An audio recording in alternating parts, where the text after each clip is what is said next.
Saludarles a todos, particularmente a las autoridades educativas del gobierno del estado de Michoacán, a la Secretaría de Educación. Por supuesto, mi agradecimiento por la invitación y también creo que en un primer momento no me había llegado el primer correo, por lo cual me disculpo porque generalmente trato de responder y al contrario es realmente agradecerles pues haberme invitado, poder estar y compartir con ustedes el trabajo que yo he realizado que, bueno, me ha permitido por varios años trabajar como objeto de investigación la educación superior, pero también vivir cotidianamente de la universidad y de la educación superior.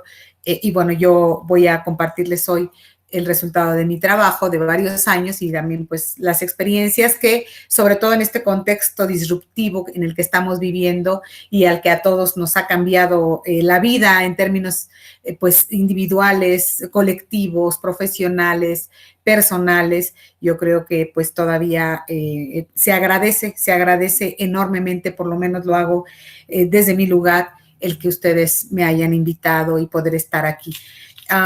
Por supuesto, no somos los mismos del año pasado, ¿no? Hace un año, a estas alturas, empezábamos apenas a discutir qué estaba pasando o todavía no entendíamos o no teníamos claro qué iba a pasar con el confinamiento, no sabíamos de temporalidades, no sabíamos de eventos, de efectos, de hechos, y hoy, a más de un año ya de vivir el confinamiento y de estar y transitar, lo he dicho en otros momentos, y transitar de manera pues un tanto defectuosa y apresurada a la educación virtual. Aquí nos encontramos cambiados como personas, como profesionales y por supuesto también hemos cambiado en términos de nuestras pues nuestras actividades, ¿no? Lo que vamos a un poco a platicar hoy es justamente la pandemia, la educación superior y una mirada desde el trabajo que yo hago que tiene que ver con el estudio de la política pública y temas de gobernanza, de cambio institucional y de cambio organizacional y de análisis institucional también de la educación superior.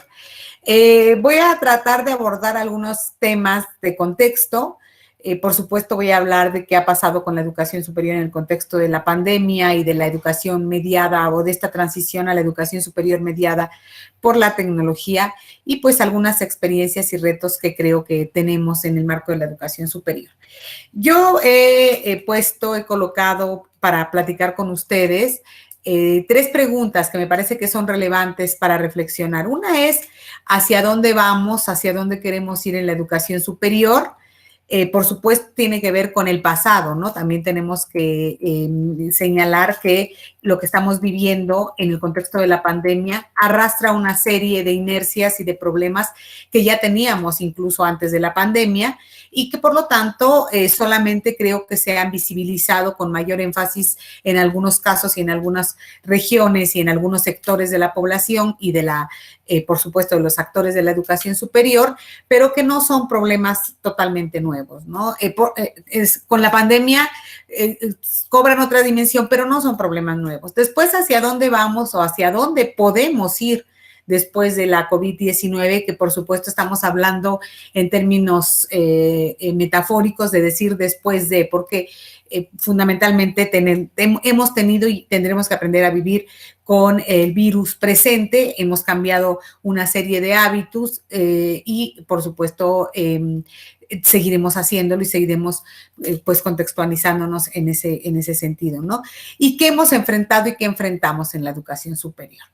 Bueno, lo primero es lo que les decía, ¿de dónde venimos y cuál es el punto de partida o qué estábamos discutiendo si nosotros imaginariamente pusiésemos un punto de inflexión, ¿no? En una línea de tiempo y dijéramos, bueno, vamos a poner un punto el 20 de marzo cuando todos abandonamos las instalaciones, los trabajos y particularmente en el caso de la educación superior, pues los espacios escolares físicos, en general en toda la educación, pero en el caso de la educación superior, los espacios físicos que resguardan nuestra actividad cotidiana, ¿no? Desde, por supuesto, desde las autoridades educativas, las instituciones de educación superior, los profesores, los estudiantes, me estoy refiriendo los organismos que tienen que ver a todo el campo organizacional de la educación superior. Y ese día, pues dejamos las instalaciones, pero teníamos ya una agenda internacional y un contexto nacional relevante que tendríamos que abordar.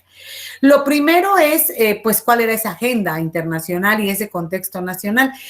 Si bien nosotros podríamos hablar desde por lo menos un cambio en la orientación de las políticas y de la educación superior en el mundo y en el país a partir de la posguerra, digamos, posterior a la Segunda Guerra Mundial y a la reconfiguración del mundo, donde hay un proceso a nivel mundial de expansión de la educación superior, evidentemente que con el tiempo, por lo menos desde los 50 para acá, pues hemos tenido ya una serie de cambios importantes. Uno de ellos, evidentemente, es la expansión de la educación superior en el mundo.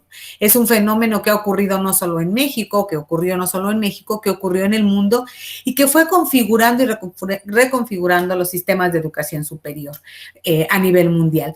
Los efectos de ese proceso de expansión y de reconfiguración de los modelos de educación superior en los países han sido muy diversos, pero fundamentalmente lo que nosotros tenemos pues es una serie de diseño institucional y de diseño organizacional en la educación superior mundial que tiene que ver con la distribución de diferentes tipos de instituciones en el mundo, con diferentes misiones, con diferentes tareas, y que, bueno, han evolucionado de tal manera que hoy, por ejemplo, un ejemplo muy, muy claro es la existencia de rankings que comparan a las instituciones de educación superior en el mundo y que nos hablan, pues, de ciertas características que éstas deben tener, aunque a veces son sumamente cuestionables en función de las condiciones institucionales, locales, regionales, donde se desarrollan las instituciones de educación superior.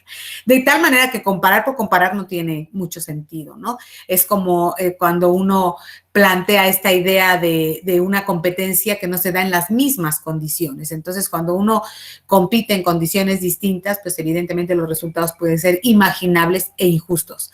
Pero más recientemente, podríamos hacer un recorrido histórico, no es el caso, pero más recientemente, de unos añitos para acá que nos estábamos enfrentando, muy sintéticamente, bueno, han transitado la importancia de los organismos internacionales en la definición de las agendas de la educación superior y, por supuesto, en el mundo se ha hablado hace algunos años de cómo ha transitado la idea de un mundo mejor, ¿no?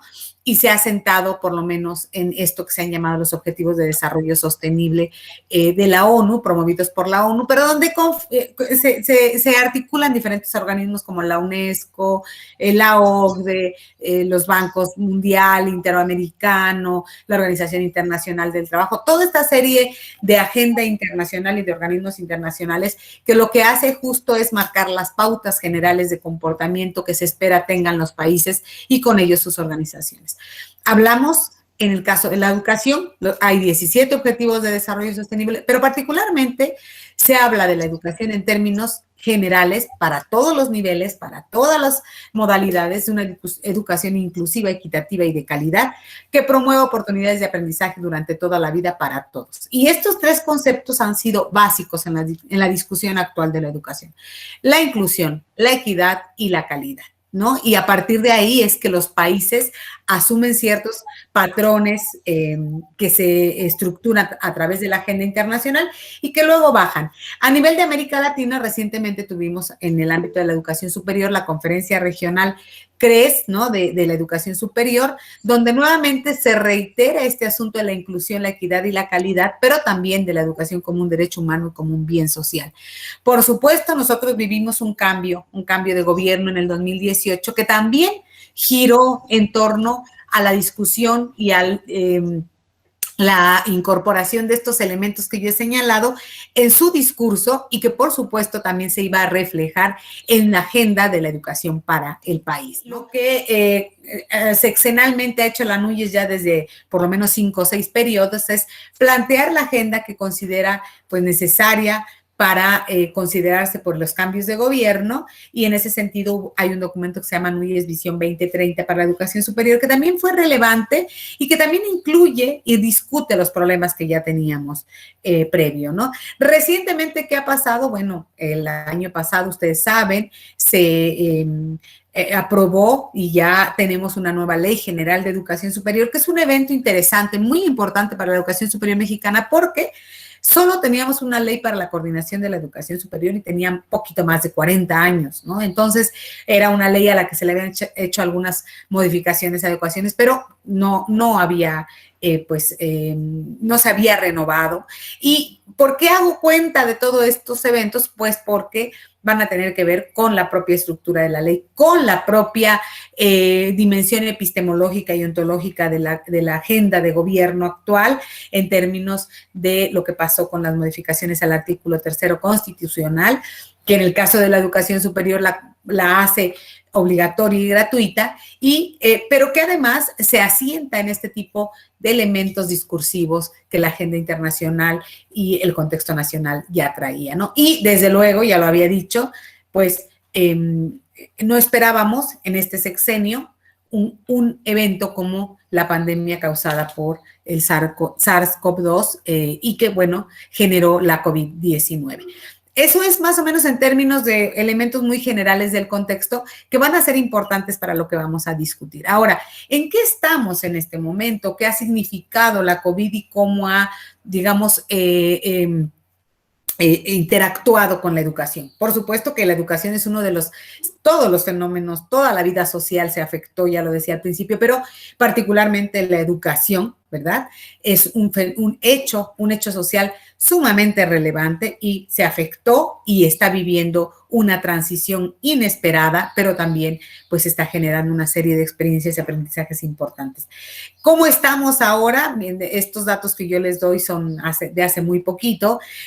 Bueno, tenemos esta crisis en México, tenemos por lo menos casi ya 2,5 millones de casos confirmados y más de 220,000 personas fallecidas. Estos datos son de la semana pasada, son muy recientes y bueno, eso obviamente es esta dimensión humana también, ¿no? Que afecta a las personas que se han visto involucradas directamente con la enfermedad, pero la pandemia también ha tenido fuertes consecuencias negativas en las condiciones de vida y de bienestar de la población, ¿no? Ha incrementado la desocupación, el desempleo, por lo menos el 30% de los hogares, fueron datos de una encuesta que hizo en COVID-19 por la Iberoamericana, decían que por lo menos 30% de los hogares redujeron sus ingresos en el 50% o más. Ustedes recuerdan el año pasado las actividades económicas totalmente detenidas, aún más de un año apenas se está reactivando, pero eso ha dejado pues saldos negativos, ¿no? Había en ese momento para julio y de julio y en diciembre con el nuevo pico de la enfermedad, más del 70% de hogares con inseguridad alimentaria, 31% de personas adultas con síntomas de ansiedad y con síntomas de depresión. Y por supuesto, lo que yo les decía es una serie de problemas que ya habíamos vivido y que tenía que ver con los efectos en la intensificación de la desigualdad, la pobreza y la marginación en todo el país, ¿no? Esto quiere decir que nosotros evidentemente teníamos desigualdad. En unos estudios que hace Oxfam, que se dedica a hacer análisis de la desigualdad y la pobreza, han revelado que en México, pues el 50 al 60% de la gente vive en condiciones de pobreza y de eso el 20% de pobreza extrema. Entonces, desigualdad, pobreza y marginación son características estructurales de nuestro país y del mundo también, por cierto. Y bueno, pero con la pandemia, pues estas se intensificaron y por lo menos, fíjense, el 70% de las personas fallecidas por COVID tenían apenas la escolaridad de primaria, no tenían un trabajo remunerado, eran personas jubiladas o no ocupadas, ya sabíamos que la enfermedad afectaba a los adultos mayores, ¿no? Pero también hubo muchos efectos en términos de pérdida de empleo, de no asegurar los alimentos, de pasar hambres, de falta de recursos, de deterioro en la salud mental que provocó lo que les decía, ansiedad y depresión, pero además, por supuesto, esto que tiene que ver con los efectos de desigualdad, pobreza y marginación en la educación se vieron sumamente evidenciados, como ahora lo vamos a comentar. Ahora, entonces, ¿qué tiene que ver esto con la educación superior? Bueno, nosotros venimos de un contexto en donde ha habido, por lo que les decía, a partir de la expansión de la educación superior, una serie de políticas públicas, un eje transversal de políticas públicas que tiene que ver con la evaluación, la calidad, el financiamiento extraordinario y el cambio que era lo que se esperaba. ¿A qué me refiero? Seguramente a ustedes les va a ser muy, muy cercano lo que voy a decir, ¿no? Pero si ustedes recuerdan, a partir del 1989, con el sexenio de Carlos Salinas de Gortari, empezó en México una lógica de evaluación, una lógica de política sustentada en la evaluación para mejorar. Y tuvimos las primeras evaluaciones de la OCDE y nos dijeron que nuestra educación, pues, no estaba dando los resultados que tenía que dar. En la educación básica empezamos a tener un efecto acumulativo en términos de lo que se esperaba de la educación. Es decir, no hubo cambios, sino que hubo continuidad. A partir del 89 y hasta el 2018, 17 aproximadamente, o 16 yo diría, hubo una serie de acumulación de políticas, de continuidad de políticas que se sustentó en la evaluación. Y como ustedes saben, evaluamos casi todo, ¿no? Evaluamos a los estudiantes en todos los niveles educativos, evaluamos a los profesores. La reforma del sexenio de Enrique Peña Nieto, pues se caracterizó, todos lo sabemos, por una reforma a los procesos de ingreso, promoción y permanencia del personal, ¿no? de la educación básica que atiende la educación obligatoria, con modificaciones muy serias, también con rechazos muy fuertes a esa reforma, pero todo desde el 89 a la fecha se basó en la evaluación. ¿Para qué? No estoy diciendo que no haya estado bien, lo que estoy diciendo es que se buscó en la evaluación la mejora de la calidad de la educación, de todos los niveles, ¿no?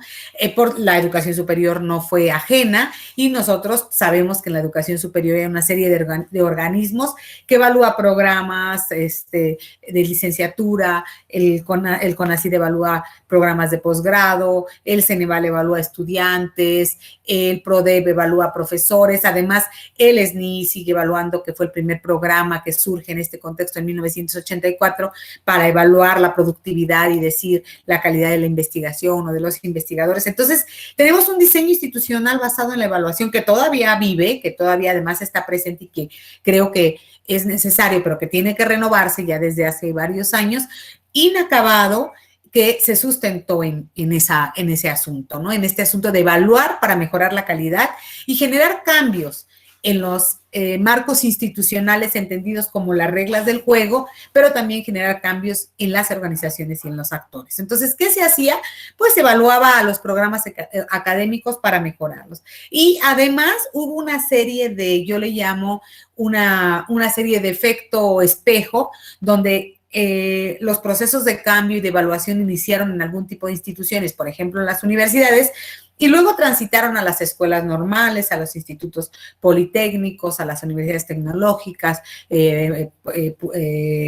politécnicas, interculturales, y de pronto todos teníamos que ser iguales, ¿no? O sea, todos teníamos que parecernos al modelo ideal de una universidad de investigación donde se hace docencia, investigación, donde no todo el mundo es investigador y todos hacemos lo mismo, independientemente, yo decía muy al principio, de las condiciones institucionales. Entonces, lo que pasó fue que hubo un proceso de homogeneización de la educación superior, del sistema de educación superior y sus instituciones, y perdimos de vista la diversidad. Entonces, ya todas las escuelas normales se les sometió a un proceso, no digo que sea malo otra vez, de mejoramiento de la calidad, pero midiéndola con los mismos parámetros, por ejemplo, que las universidades públicas autónomas, ¿no? Y que a las tecnológicas también. Y todos teníamos que ser prácticamente iguales. No hubo diversidad en la política, hubo un proceso de homogeneización para condiciones y tipos institucionales muy distintos, lo cual creo que ha sido una falla fundamental de la política en las últimas 30 años. Ahora, ¿a dónde pasamos o hacia dónde nosotros hemos discutido este asunto? Que por supuesto, yo quiero decir que lo que aquí planteo en este esquema que ustedes están viendo era un planteamiento que habíamos hecho y que hemos hecho desde hace varios años, un poco en respuesta a este proceso homogeneizante de la política pública sobre el sistema de educación superior, para decir, lo primero y el punto de partida es reconocer la diversidad del sistema de educación superior, ¿no? Pero, sobre todo, entender que el sistema de educación superior y sus instituciones no están aislados del contexto. Por eso coloco en este esquema el asunto de la desigualdad en la lógica en que se los platicaba hace un momento, ¿no? Entonces, si tenemos un país sumamente desigual, ¿qué significa esto para la educación superior? Bueno, pues que tenemos condiciones regionales, locales, en todo el país distintas y que en esas condiciones se insertan las instituciones de educación superior y que en esas condiciones trabajan y que reciben distintos tipos de estudiantes con orígenes socioeconómicos distintos, con problemas distintos, que los profesores tienen procesos de formación distintos y sin embargo dijimos, parece que todo es igual y a todo, como si todos estuviéramos enfermos de lo mismo. Ahora sí, ¿qué pasa con el COVID? ¿No? Pero a todos nos tienen que poner la misma vacuna. Bueno, en ese momento no pasaba eso y de todas maneras, en términos de lo que estábamos viviendo, pareciera que todos teníamos las mismas características idénticas y que todos teníamos que mirarnos en un mismo espejo. Quizá el espejo era bueno, pero tenía sus variantes en función de las condiciones. Entonces, en un contexto de desigualdad, ¿hacia dónde tendríamos o tenemos que transitar? Tendríamos que transitar o tenemos que transitar, porque creo que estamos todavía lejos de hacerlo, a reconocer la diversidad y trabajar verdaderamente con el concepto de equidad. El concepto de equidad ahora se usa de una manera como, pues, sumamente discursiva, a veces en términos incluso políticos, pero el concepto de equidad tiene que ver con que quienes acceden a la educación superior, en este caso, las condiciones de acceso, permanencia y egreso a la educación superior, sean por lo menos iguales o se equiparen a través de programas compensatorios. Es un concepto discutido en la economía, en la filosofía política, en la sociología. No es una cosa decirla por decirla, sino que tiene una lógica de construcción teórica y empírica compleja, ¿no? ¿Y qué significa la diversidad y la equidad? La diversidad, reconocer la diferencia de las instituciones, de sus actores, de sus recursos, de sus condiciones locales, de sus condiciones institucionales y avanzar hacia la equidad. Aquellos que tienen, dice Amartya Sen, que recientemente ha recibido un premio, el Príncipe de Asturias, por sus aportes a los análisis de la desigualdad y la equidad, decía él, reconocer la diversidad y la diferencia implica, ¿verdad?, reconocer que no avanzamos hacia la igualdad, que lo que tenemos que hacer es trabajar en esos grupos que son diferentes, ¿no? Y seguramente dejar de producir el efecto Mateo de a quien más tiene, más le das. La idea es compensar las desigualdades para que los que menos tienen puedan desarrollarse libremente y en todas sus capacidades, ¿no? ¿Y qué significa eso? Pues avanzar hacia la inclusión. Cuando hablamos de inclusión en un sistema como el que estamos, pues también hablamos de exclusión y avanzar hacia la cobertura, por lo menos en educación superior, que es del 40%. Solo 4 de cada 10 muchachos están en la educación superior. Pero avanzar en la cobertura significa avanzar también en la calidad. No tiene caso ampliar la cobertura a porcentajes del 40, 50, 60 o 70%, porque ningún país tiene el 100% de cobertura en educación superior o en cualquier nivel educativo. No tiene caso ampliar la cobertura, sino la calidad es similar en esa cobertura. ¿Por qué? Porque si no, lo que estamos haciendo es tratar de manera igual a los desiguales. ¿Y qué significa eso? Bueno, pues que lo que hacemos es que abro lugares por abrir, ¿no? Abro por todos lados, digo que ya hay el 50 o el 60% de jóvenes o de niños o lo que sea en la educación, pero resulta que unos van a escuelas muy bien dotadas de recursos, de profesores, de financiamiento, y otros van a escuelas en muy malas condiciones. Y eso, en términos sociológicos, se llama reproducir la desigualdad. Y eso no genera transformación y cambio social, eso genera intensificar los problemas de equidad que todavía no hemos logrado resarcir. Si nosotros avanzamos en la inclusión, si reconocemos la diversidad, si trabajamos con equidad, entonces podemos pensar que pudiésemos aspirar a la calidad, pero también a algo que también tiene que ver con una aspiración, filosofía, en términos filosóficos, pero también empíricos y prácticos, hacia la justicia educativa, ¿no? Y eso, este esquema como muy simple, que parece muy simple, pero que involucra una serie de elementos que lo hacen complejo, tendría que reflejarse en toda la educación, En la educación obligatoria, estoy hablando de la educación preescolar, primaria, secundaria, bachillerato, en la educación superior, en la educación no formal, y eso probablemente, según las investigaciones, según los resultados en otros países, sí te provoca y te lleva a una transformación en términos sociales y a un cambio social que tiene que ver con una serie de cambios y modificaciones en los comportamientos de los sujetos. ¿Por qué? Porque la educación también los ha transformado. Pero ¿cómo llegamos a eso? Bueno, pues para eso requerimos, por lo menos, hablar de la gobernanza y gobernabilidad del sistema y de sus actores. ¿Y qué implica eso? Que en este diseño, o en este nuevo diseño, no tan nuevo, pero que este diseño que estoy aquí platicando con ustedes, tiene que ver el Estado, por supuesto. La orientación de las políticas las hace el Estado. Las instituciones, me estoy refiriendo a las instituciones educativas que tengan que ver con el nivel del que estamos hablando. Si estamos hablando de educación básica, pues por las escuelas, por supuesto, ¿no? Si estamos hablando de educación superior, las instituciones de educación superior, dígase universidades, institutos, los profesores y las profesoras, ¿no? Los investigadores, los estudiantes, las estudiantes, el personal directivo en las escuelas, los grupos de interés, es decir, todos aquellos que tenemos, el propio sistema económico, político que se relaciona con la educación, tendría que estar allí presente. Y por supuesto, una de las políticas que tiene que ser clarísima en términos de la participación del Estado es el asunto del financiamiento para la educación, la ciencia y la tecnología. No se sostiene un sistema de educación superior si en las prioridades de los gobiernos no está la educación, ¿no? Y eso depende justo de eso, de las prioridades de los gobiernos. Ahora, entonces, ¿qué tenía o cómo podemos transitar a esto y qué problemas teníamos o tenemos para transitar a esto? Bueno, lo cierto es que lo que yo les decía, tenemos viejos problemas, rumbos inciertos y ahora tenemos una vieja normalidad, ¿no? O sea, reconocemos una vieja normalidad con todas estas problemáticas que yo he señalado y queremos avanzar hacia una nueva normalidad, así la han llamado, pero yo digo, queremos retornar y recuperar la cotidianidad de los espacios educativos y de la educación como hecho transformador, ¿no? Y en ese sentido, bueno, ya lo señalé, tenemos estos asuntos hoy con el cambio en el contexto y con la política del gobierno actual. La educación superior es obligatoria y gratuita. La ley de educación superior, si ustedes leen la exposición de motivos de la ley de educación superior, refiere el discurso que yo acabo de hacer.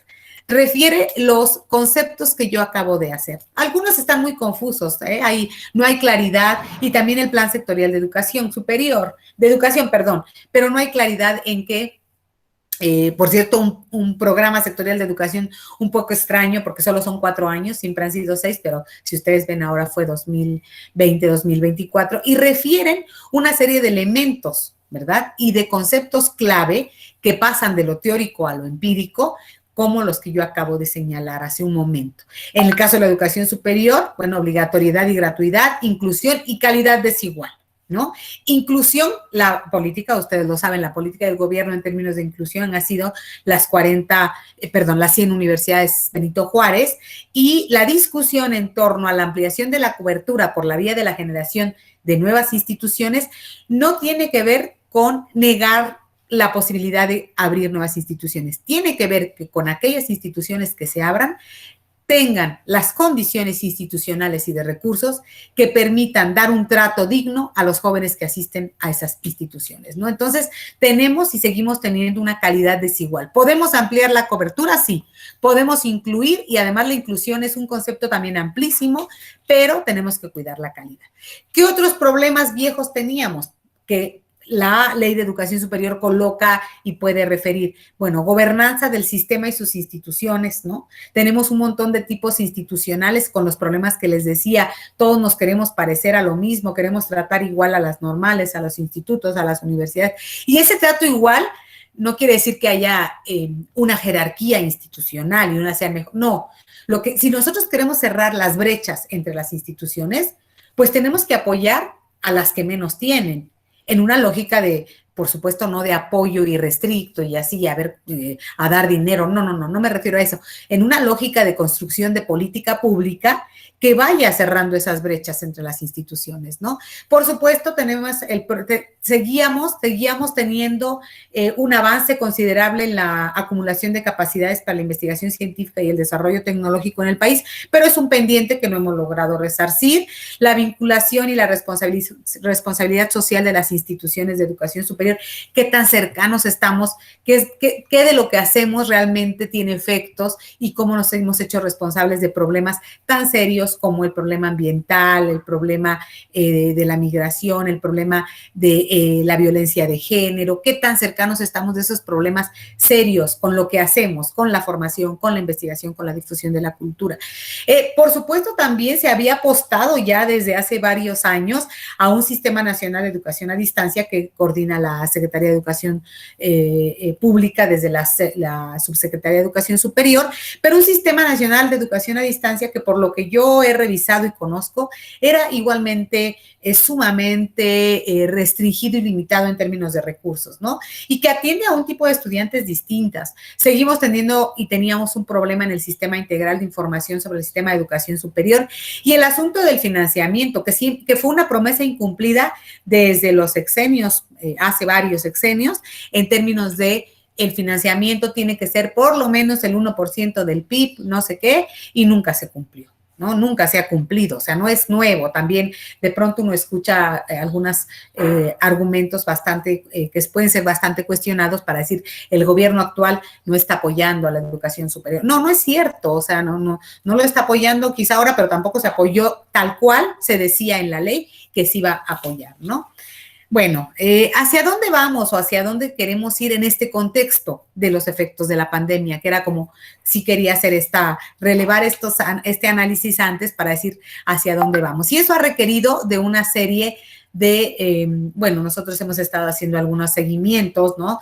En términos de investigación, de evaluación de la educación remota, de la educación superior remota, etcétera. Pero yo lo que digo, creo que, o lo que voy a decir sobre hacia dónde vamos, y cómo llegamos a este punto es que creo que está sucediendo en el sistema educativo nacional. Primero es con este contexto que yo ya les planteo de problemas de desigualdad, de problemas de cobertura en la educación superior, pero de problemas de inequidad en la educación media superior y en la educación básica, ¿no? Es decir, el asunto de tratar igual a las escuelas que están en zonas rurales, a las que están en zonas urbanas, evaluar igual a estudiantes del colegio, los mejores colegios de la Ciudad de México o de Michoacán, ¿no? Privados, con todo, y evaluarlos igual que los estudiantes en condiciones, escuelas multigrado, todos esos problemas de desigualdad e inequidad que ya traemos acumulados, que no son recientes, nos agarraron con todos esos problemas, llegó la COVID, ¿no? ¿Y qué hicimos? Bueno, pues hicimos lo que hicimos, regresando un poco a la pregunta, hacia dónde vamos y hacia dónde queremos ir, lo primero que hicimos fue pasar a la educación remota, virtual, a distancia, con un proceso de adaptación y adopción de recursos digitales y no como un proceso de transformación a la educación superior realmente a distancia, que tiene todo una concepción teórica, etcétera. En el caso de la educación básica, nosotros estamos haciendo un trabajo con Aprende en Casa, ¿no? Una evaluación sobre el Aprende en Casa, y ha resultado bastante ilustrativo ver que pasó casi lo mismo, ¿no? El Aprende en Casa se diseña desde el gobierno, pero cuando nosotros estamos ahorita haciendo alguna serie de entrevistas en diferentes estados, pues nos dicen hubo muchas adaptaciones de lo que fue el Aprende en Casa en su etapa 1.2, 1.3 y hasta donde lleguemos, ¿no? Que lo que fue es un proceso de adaptación que al final recayó en los actores. Hubo una política, un diseño de política a nivel nacional, pero los actores, digamos, los profesores y los estudiantes, fueron realmente somos los que nos enfrentamos ya a la educación. Los gobiernos pueden decir lo que quieran, pero los espacios, ¿no? Lo que pasó con la educación es que, lo primero es que irrumpió la educación en el espacio privado. De pronto, nuestro trabajo estaba en la casa. Y las aulas eran las casas de los estudiantes, ¿no? Y los profesores estábamos en donde podíamos estar, los que podemos tener un espacio privado, que bien, los que no. Pero la educación rompió con el espacio privado, que era nuestra casa, y ahí llegamos y ahí se introdujo el trabajo. Entonces, hemos tenido un proceso de adaptación y adopción de recursos digitales a la tarea docente, ¿no? A la educación, pero eso no significa que hemos transitado a la educación a distancia. Creo que ni en la educación básica ni en la educación superior. Y también hemos visto una diversidad en el proceso de implementación entre las instituciones y los programas, en el caso de la educación superior, pero estoy segura que también en la educación básica, ¿no? ¿A qué me refiero con la diversidad? Pues algunos programas se adaptaban mejor que otros. Por ejemplo, la diversidad en términos de los programas que tenían que ver con espacios o escenarios de práctica, como la medicina, los laboratorios que no se podían usar. Ahí tenemos problemas, ¿no? Y una cosa fundamental, la desigualdad en las condiciones y ambientes de aprendizaje de los estudiantes en función de los contextos personales, físicos y socioemocionales. Nosotros lo que vimos es precisamente que los estudiantes, por lo menos en la UAM hicimos un estudio al respecto y en otras instituciones, y también lo estamos viendo en la educación básica con el Aprende en Casa, ¿no? No estoy diciendo nada nuevo. Chavos, niñas, niños, jóvenes que no tienen una computadora o que no tenían una sola computadora para ellos, que no tenían ni siquiera un televisor para seguir los programas de Aprende Casa, que no tenían, que tenían un solo dispositivo para compartirlo con la familia, que no tenían un espacio privado, ¿no? Todo eso, y que además empezaron a sufrir porque la familia se enfermó, había problemas económicos y todo eso de pronto lo perdimos de vista, ¿no? Y los maestros en nuestro afán por enseñar, ¿no? Perdimos de vista que todo eso estaba pasando a nivel de los sujetos. Y, por supuesto, que empezamos a trabajar inmediatamente en una estrategia de inclusión parcial y empezaron a surgir los apoyos con becas, apoyos económicos, empezaron el proceso de formación docente acelerado, ¿no? Condiciones desiguales también de los profesores y asimetrías en las trayectorias. Por ejemplo, profesores que sabían usar bien las tecnologías, otros que no sabían.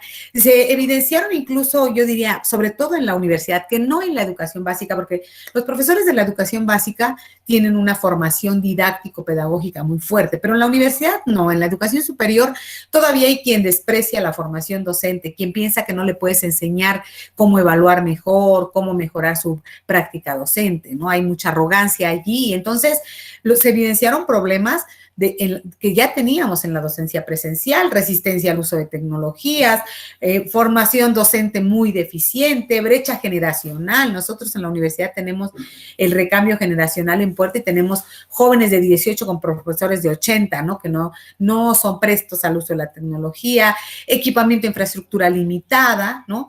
Y, por supuesto, una capacidad de cambio y adaptación de la gestión institucional. Porque si bien los procesos de enseñanza y aprendizaje ocurrían en las aulas, pues las instituciones empezamos a trabajar muchísimo en cómo la gestión tenía que apoyar todo eso. Voy cerrando. ¿Qué hemos enfrentado y enfrentamos en la educación superior? Miren, yo parto de dos, por lo menos he partido en esta reflexión de algunas orientaciones conceptuales. Primero, lo que ya dije, que vivimos un contexto disruptivo totalmente, ¿no? Que nos exige dinamismo y complejidad en términos del entorno, que nos lleva a pensar en la innovación como un proceso de cambio y adaptación y que nos ha llevado también a procesos de aprendizaje institucional y personal muy importante. Y que hay otro concepto que a mí me gusta mucho y que me ha ayudado a explicar lo que está pasando, que es el de experiencia educativa, ¿no?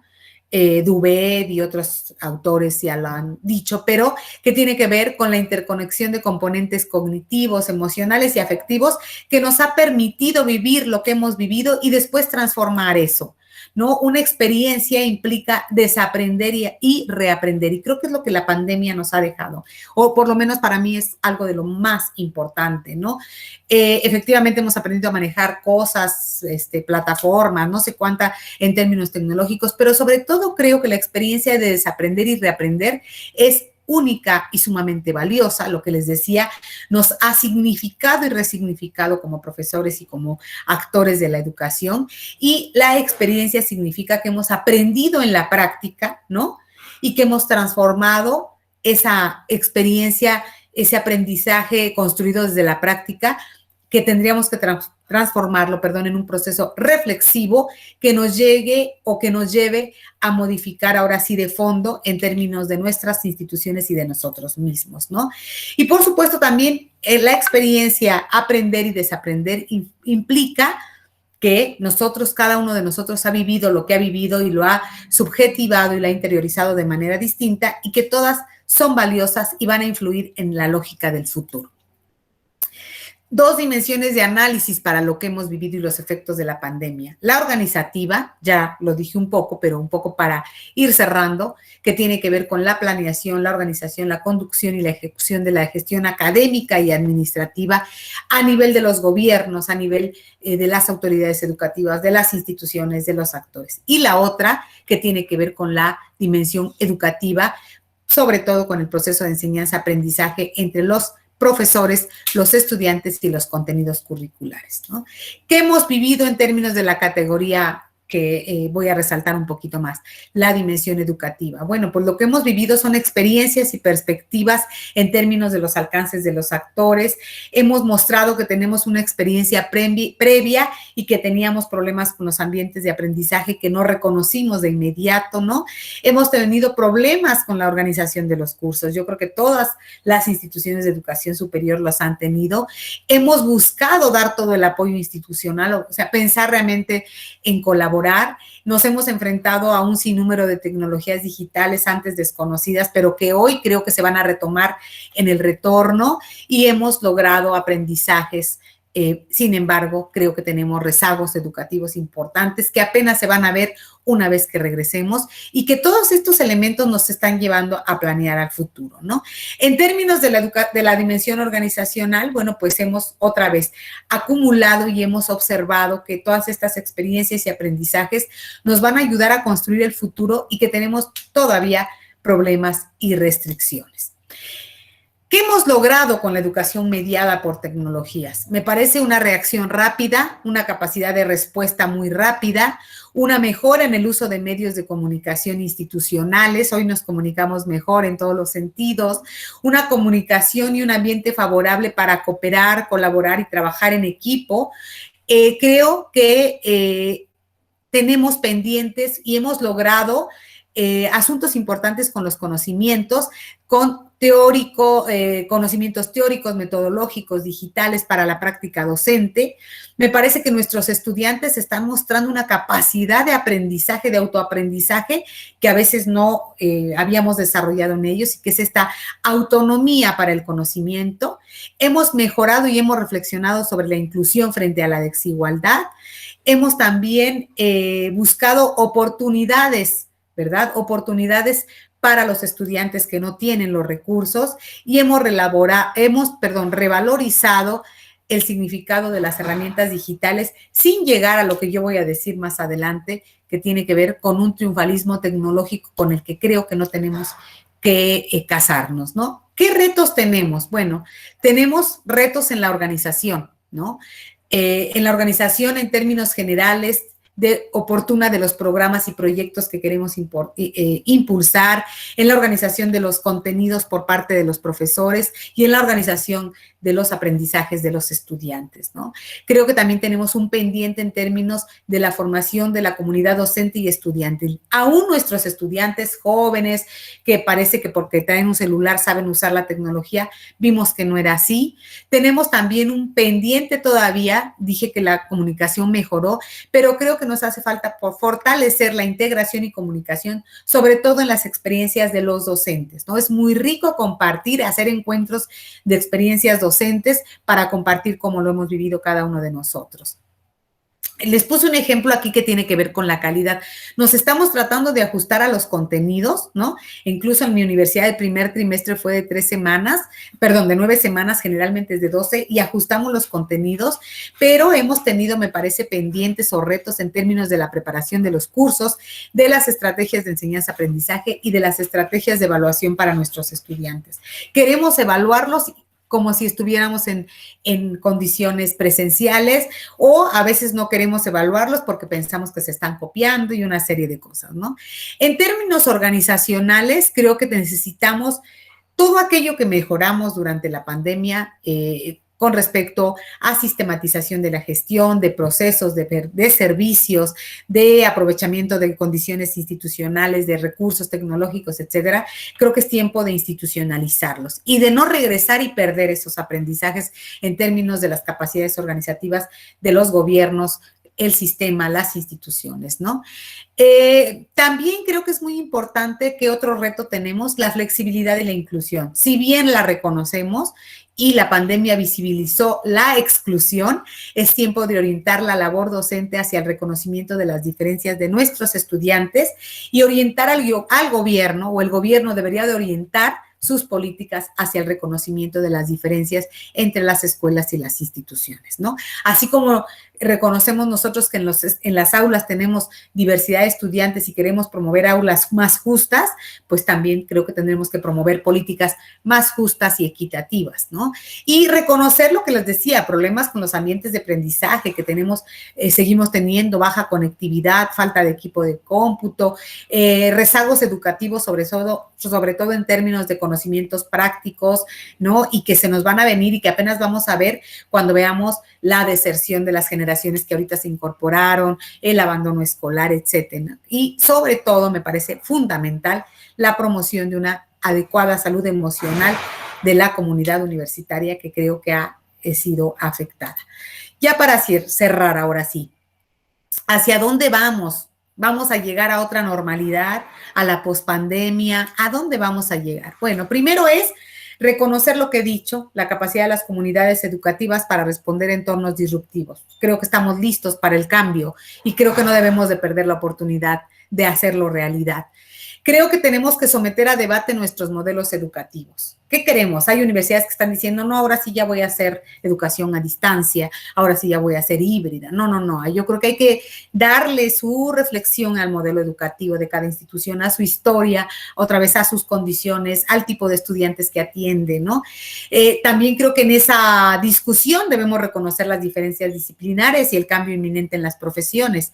¿Cómo lo vamos a enfrentar? Y en la educación básica yo podría decir, ¿qué aprendizajes nos dejó el aprende en casa? ¿Qué aprendizajes nos deja la diferencia en términos de lo que les decía? Por ejemplo, ¿cómo lo vivieron las telesecundarias que ya trabajaban con un modelo, digamos, en ese sentido, ¿no? Y cómo lo vivieron las escuelas multigrado y qué pasa con las instituciones privadas, qué pasó. Yo siento que ahí hubo un abuso en términos del uso de las tecnologías para otra vez quererse ver moderno y decir estábamos listas y tener a niños de 6, 7 años, 8 horas frente a la computadora, ¿no? O sea, eso creo que lo tenemos que reflexionar y no llegar ahora con la inercia del triunfalismo tecnológico que está apoderándose de la comunidad educativa. Nuevamente, lo que les decía, en estas diferencias, la disponibilidad limitada de infraestructura tecnológica de alumnas, pero también de profesores, la asimetría en el manejo de las tecnologías digitales de los docentes, la brecha generacional entre docentes, alumnas y alumnos, esto que yo ya reiteraba, la formación docente limitada, ¿no? ¿Hacia dónde tenemos que avanzar? Pues hacia el diseño de políticas, estrategias y acciones institucionales para esa formación docente, hacia la revaloración de las disciplinas y de las profesiones y de la educación que demanda escenarios de práctica. Pienso también en el bachillerato, por ejemplo, ¿no? El bachillerato que es el ombligo de la educación, de la transición educativa de los jóvenes. ¿Qué ha pasado con el bachillerato? Yo creo que ahí hay cosas que hay que explorar y que creo que en el futuro muy cercano, 2, 3 años, vamos a estar viendo realmente los efectos de la pandemia.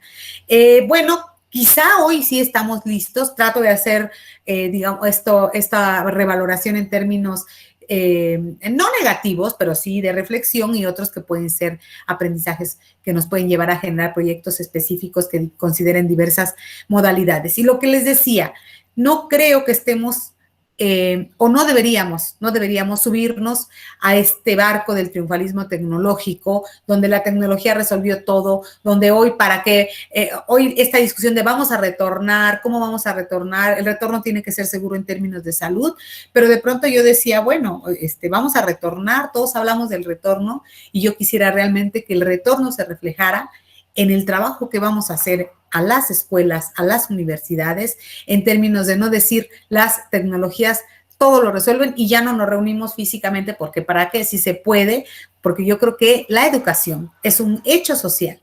Y si no hay interacción social humana, no porque no por la vía de las tecnologías no exista, pero si no hay ese encuentro cotidiano en nuestros escenarios educativos, creo que la educación va a perder mucho de su tarea transformadora, ¿no?